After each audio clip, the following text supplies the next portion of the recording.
भगवान शंकर पार्वती की कथा का ले पार्वती, ये त्रिशूल ले और जा कैलाश पे से सबको भगा कर जा, कथा सुनने बैठ। पार्वती जी सबको भगा कर आई, कथा सुनने बैठ। शंकर जी ने ताली का नाद करा कथा बाचने से पहले। शिव मंदिर में 3 बार ताली बजाने का प्रमाण है। कितनी बार? 3 बार। पहली, भगवान शंकर के मंदिर में पहुंचकर शिव को उपस्थिति दर्ज करना। दूसरी, हम अगर शंकर से कुछ ना मांगे तो भी शिव हमारे घर में भंडार भरे। तीसरी, शंकर की शरणागति प्राप्त। 3 ताली। भगवान भोगड़दानी मेरा शंकर कथा बाचने जैसी बैठे, ताली बजाई। कोटर में एक तोती बैठी हुई थी, तोता उड़ गया, उसका अंडा उसमें गिर गया। कथा चालू। पार्वती से शंकर जी बोले, पार्वती कथा 2 तरह से होती है पार्वती। एक कथा वो जिसमें वक्ता कहे, श्रोता कानों से सुन ले, आंखों से देखता रहे, कानों से सुनता रहे। और दूसरी कथा वो होती है जिसमें वक्ता कहे और श्रोता हुंकार भरते चले। पार्वती जी बोली, प्रभु इतने दिनों से आपका मुंह देख रहे, कोई फायदा नहीं हुआ, इसलिए मेरा मन है कि मैं हुंकारा भर दूंगी, तुम कथा कर दो।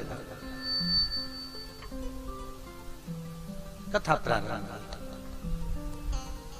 पहले होती थी ऐसी कथा मंदिरों में, माताएं दरवाजा से दीवार से टिक टिक के बैठ जाती, महाराज जी कथा सुना देते।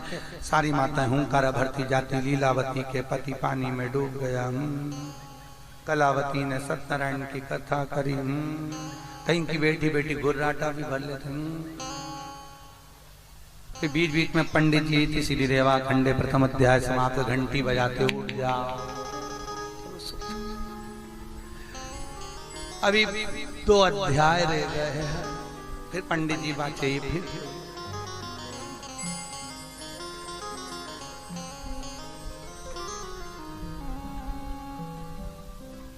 अच्छा ईमानदारी से बोलो,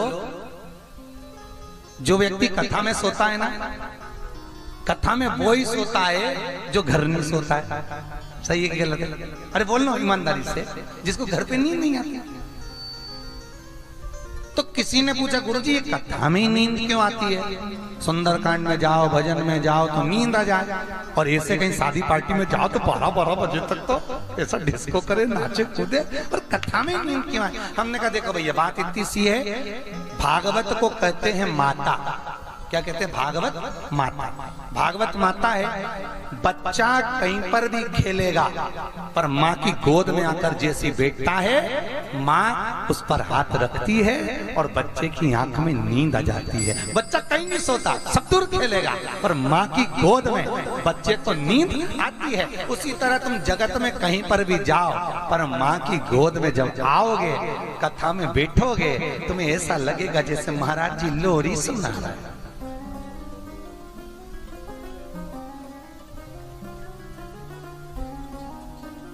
पड़ोस मारी कौनी उठ सो रही क्या? तो ऐसा क्या कर रही? भगवान भाग रहा तो बुला रही।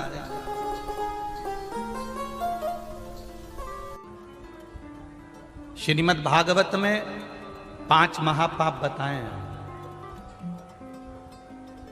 शिव महापुराण में 5 महापाप बताए हैं। गरुण पुराण में 5 महापाप कहे। श्रीमद् भागवत में 5 महापाप कहे। शिव पुराण में 5 महापापों का वर्णन किया है। कुर्म पुराण में, स्कंद पुराण में 5 महापापों का वर्णन किया है। उस 5 महापाप में पहला पाप है बाल हत्या। पहला पाप कौन सा है? जम के बोलो जरा। बाल हत्या। दूसरे नंबर का पाप है पर स्त्री का भोग करना,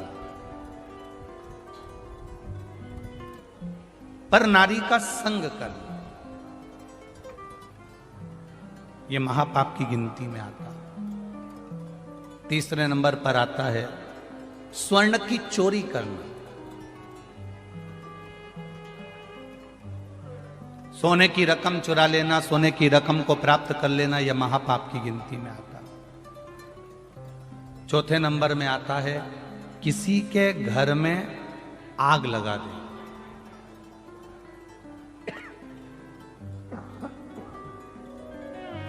किसी के घर में आग लगा देना यह महापाप की गिनती में आता है। और पांचवें नंबर का होता है किसी के साथ विश्वासघात कर देना, यह महापाप की गिनती में आता है। कोई ने आपके ऊपर इतना विश्वास करा, कोई ने आपके ऊपर सर्वस्व विश्वास करा और उस विश्वास को अगर आपने तोड़ दिया तो यह महापाप की गिनती है।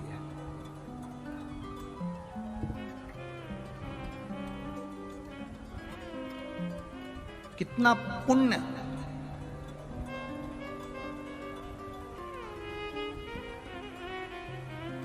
वेद व्यास जी ने क्यों लिख दिया शिव पुराण के अंदर कि शिव मंदिर तक जाना चाहिए,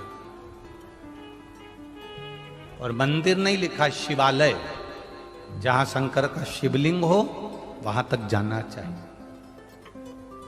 वेद व्यास जी ने क्यों लिख दिया शिव महापुराण और स्कंद पुराण में कि जहां शिव महापुराण की कथा हो, रोज समय ना मिले, प्रतिदिन भगवान की कथा सुनने का समय ना मिले, पर अपने नगर में, अपने गांव में, अपने शहर में अगर कहीं शिव पुराण की कथा हो तो 5 मिनट के लिए दिन में नहीं जा सकते तो रात्रि में जाकर उस भूमि को नमन करना चाहिए।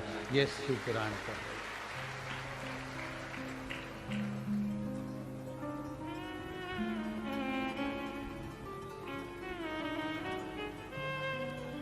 आपको कथा में कहा था हेलीकॉप्टर को नीचे उतारने के लिए हेलीपैड पर एच बना होता है।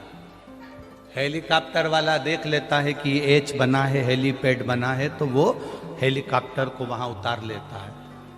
वेद व्यास जी शिव पुराण में लिखते हैं जितने दिन तक शिव महापुराण की कथा जिस नगर में, जिस गांव में, जिस क्षेत्र में होती है, उतने दिन तक भोलेनाथ जी का हेलीपैड वही भूमि कहलाती है, नंदी वही उतरता है।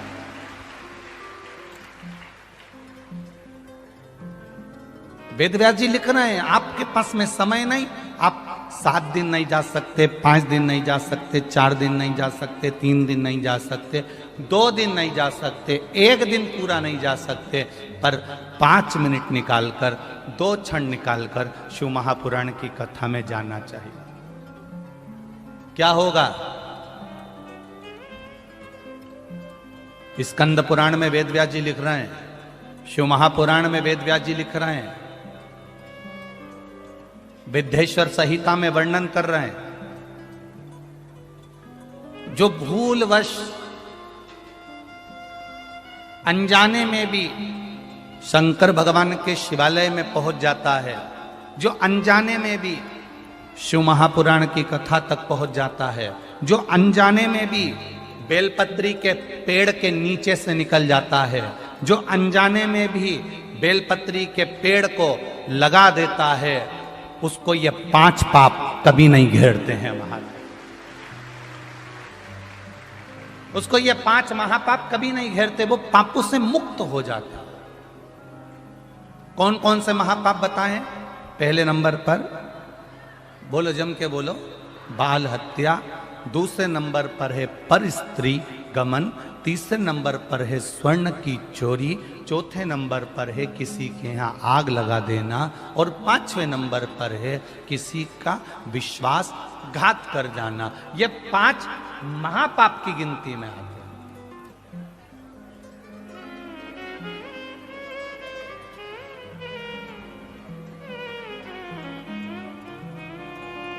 हम कितना पुण्य कमाते हैं, हम कितना जल चढ़ाते हैं, भजन करते हैं, कीर्तन करते हैं, मंत्र जाप करते हैं, श्री शिवाय नमस्तुभ्यम जपते हैं, ओम नमः शिवाय जपते हैं, नमः शिवाय जपते हैं, द्वादश अक्षर मंत्र ओम नमो भगवते वासुदेवाय जपते हैं, राम नाम कृष्ण नाम जपते हैं।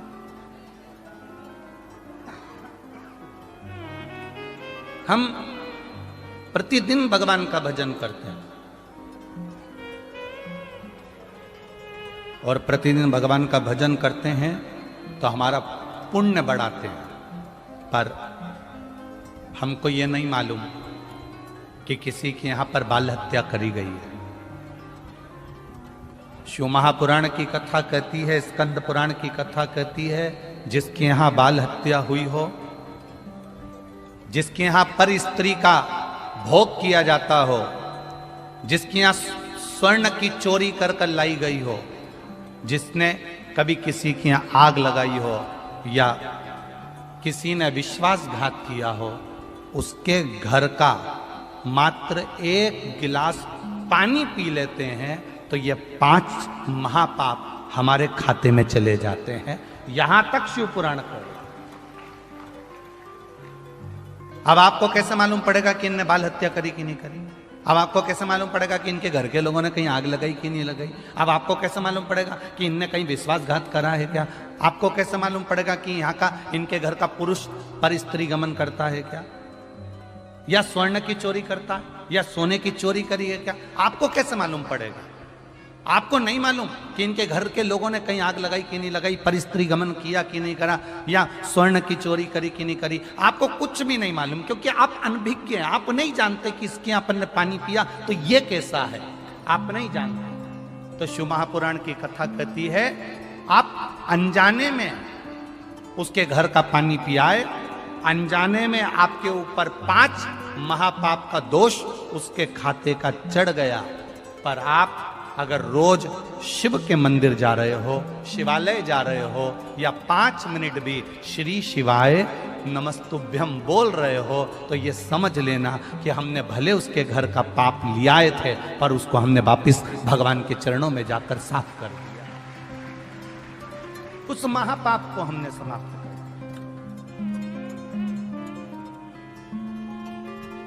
मैंने तेरे ही भरोसे बाबा, तेरे ही भरोसे हवा बिच उड़ती जावागी बाबा, डोर हतो छड़ीना में कड़ी जावागी भोले मैं तेरी पतंग, शंभो मैं तेरी पतंग हवा बिच उड़ती जावागी बाबा, डोर हतो छड़ीना में कड़ी जावागी। आपको नहीं मालूम कि आपने उसके घर का पानी पी लिया।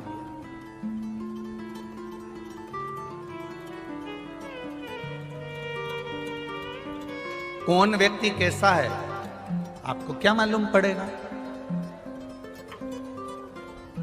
हम छत्तीसगढ़ में आए, आप मध्य प्रदेश में आए, कोई उत्तर प्रदेश गया, कोई बिहार गया, कोई उत्तराखंड गया, कोई दिल्ली गया, कोई महाराष्ट्र गया। उसको क्या मालूम कि कौन व्यक्ति कैसा? उसको मालूम ही नहीं। वो तो भजन में लगा हुआ है, वो तो स्मरण में लगा हुआ है, वो तो भक्ति में लगा हुआ है, भगवत नाम में लगा हुआ है, कीर्तन में लगा हुआ है, मंत्र जाप में लगा हुआ है, नाम जाप में लगा हुआ है। और जब अपनी भक्ति में वो रमा हुआ है, अपने भजन में वो रमा हुआ है, अपने कीर्तन में वो रमा हुआ है, अपने स्मरण में रमा हुआ है, और कोई ऐसा व्यक्ति जो महापापों की गिनती में आया है और उसके हमने जल ग्रहण भी कर लिया, तो हम अगर शिव के द्वार जा रहे हैं, हम भगवान के मंदिर जा रहे हैं, हम शिवालय जा रहे हैं, तो उन महापापों से हमारी मुक्ति हो रही है।